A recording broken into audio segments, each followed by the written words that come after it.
children, or I don't know what the future of children is, but it seems like there's a powerful force trying to fuck with their minds. Am I wrong?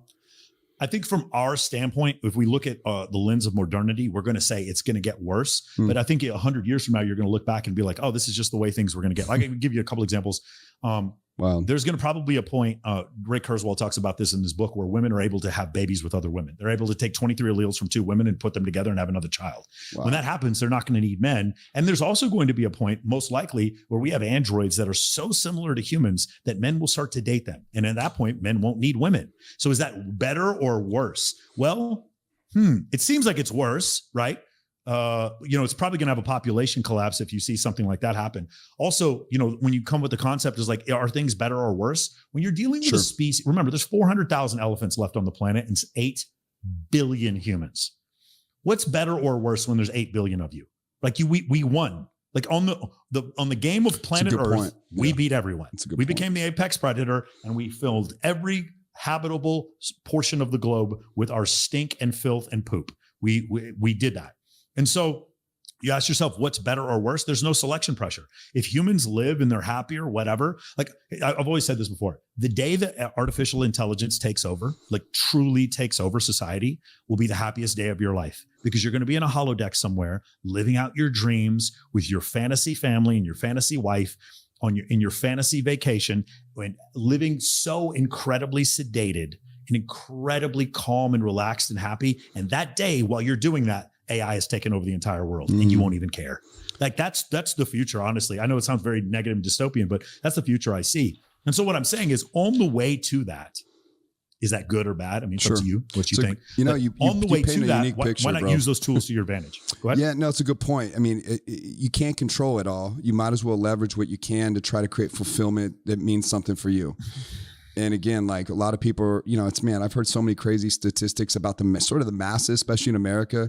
2/3 of Americans couldn't come up with $1,000 if their life depended on it. It blows my mind. Like Ed Milet's team for the annuities, they got Marshall Falk is one of his.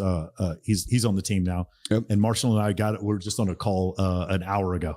Amazing. And we were talking about this exact thing about how 2/3 of people couldn't pull. Oh, you were pull up $1,000. Yeah, a lot of stats that will speak right to this, and it's super. It's a trip to me because I'm not around these people, and I try to stay grounded to pain. I really do. I try to stay so grounded to this stuff, and I do it through children, through charity. I love charity. I've always said yes to philanthropy, and I try to stay remembering about kids with cancer. I'm on the board for Make-A-Wish. So these things are important to me, right?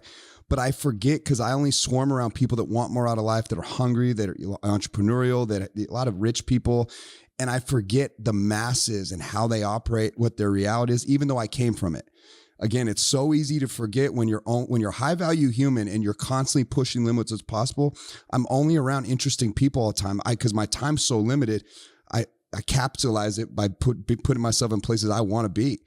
And you forget what these people are going through and what it's actually like down there. But at the end of the day, the trajectory of where we're at and where we've been and where we're going, you're probably right. If you just think about trajectory alone, I don't know if this ends well. Like, you're probably right. This is not going to be a pretty sight. There's a great book on this.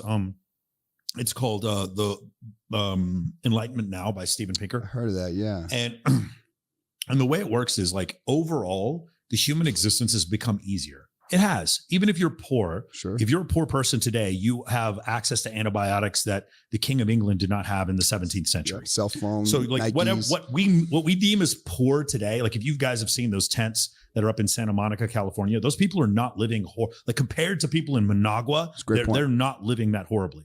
The overall human experience has gotten easier, maybe not better, but it's gotten easier. But the difference between the wealthiest and the poorest has gotten even greater. Even though the bottom, all ships, a rising tide raises all ships. All ships, yeah.